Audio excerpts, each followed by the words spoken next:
बिहार के साधारण परिवार में जन्मा लड़का जिसने दुनिया को यह सिखाया कि राजनीति सिर्फ हार जीत का माध्यम नहीं बल्कि बदलाव की गहरी भाषा भी हो सकती है।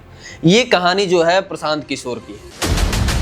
प्रशांत किशोर का जन्म 20 मार्च 1977 को हुआ रोहतास जिले के कुणार गांव में, जहां उनके पिता एक डॉक्टर और मां गृहिणी थी। सरकारी स्कूल में पढ़े प्रशांत को बचपन से ही समस्याओं को देखना और समझने की आदत थी। इन्होंने इंदिरा गांधी राष्ट्रीय मुक्त विश्वविद्यालय से पढ़ाई की और सार्वजनिक स्वास्थ्य में विशेषज्ञता हासिल की। इसके बाद लगभग 8 साल तक यूएन के तहत टीबी, पोलियो और ग्रामीण स्वास्थ्य परियोजनाओं में काम किया।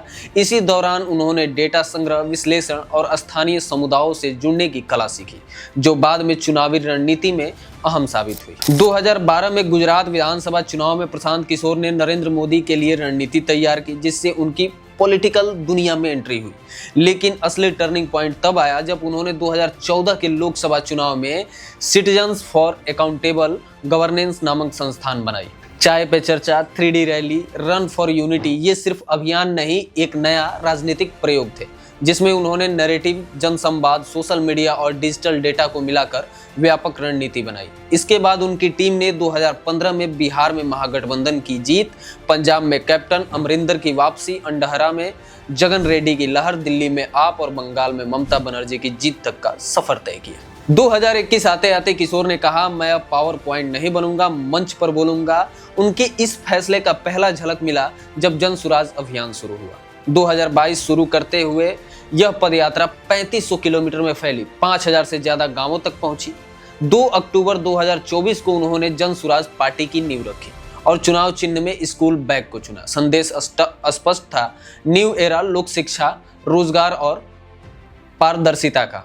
अक्टूबर 2024 की उपचुनावी लड़ाई में पार्टी 8 उम्मीदवार उतार कर उतरी, लेकिन केवल कुछ ही निशान मिले। किशोर ने कहा, एक हफ्ते में 10% वोट लाना कोई छोटा काम नहीं है। यह उनके लिए एक शुरुआती सीख थी। फिर बिहार बदलाव यात्रा शुरू हुई। जेपी नारायण के पैतृक गांव से निकलकर उन्होंने 120 दिनों में राज्य की 243 सीटों के लिए 2-3 सभाएं रोज रखी एवं सिस्टम चेंज की मांग की। जन सुराज के जुड़ाव का असर दिखने लगी। राजनीतिक दुनिया, पूर्व IPS अधिकारी JP सिंह, राजनेता RCP सिंह, भोजपुरी गायक रितेश पांडे जैसे चेहरे जुड़ने लगे। मगर इस सफर में चुनौतियां भी थी। हाल ही में आरा में रोड शो के दौरान किशोर की पसलियों में चोट लगी, बाद में उन्हें अस्पताल जाना पड़ा। विपक्ष ने आरोप लगाए, पीके वोट काटने आए हैं, तो किशोर ने जवाब दिया, हम किसी को काटेंगे नहीं, बस नए बिहार को जन्म देंगे।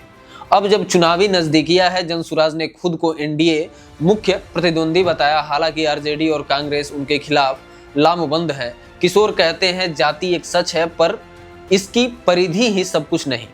वह विकास, शिक्षा, स्वास्थ्य, रोजगार को आगे बढ़ाना चाहते हैं। प्रशांत किशोर का सफर यह बताता है कि कैसे एक डेटा विश्लेषक, सामाजिक कार्यकर्ता और रणनीतिकार एक मंच पर खड़ा हुआ नेता बन गया। अब सवाल यही है, क्या वह यही बदलाव ला पाएंगे जिसको उन्होंने अपनी रणनीति में देखा था? आपका क्या ख्याल है? जन सुराज बिहार के उन युवाओं में जो नई उम्मीद जगा पाएगी? नीचे कमेंट में जरूर बताइएगा। वीडियो अच्छा लगा होगा तो वीडियो को लाइक करिएगा और चैनल पर नए हैं तो चैनल को सब्सक्राइब जरूर करिएगा।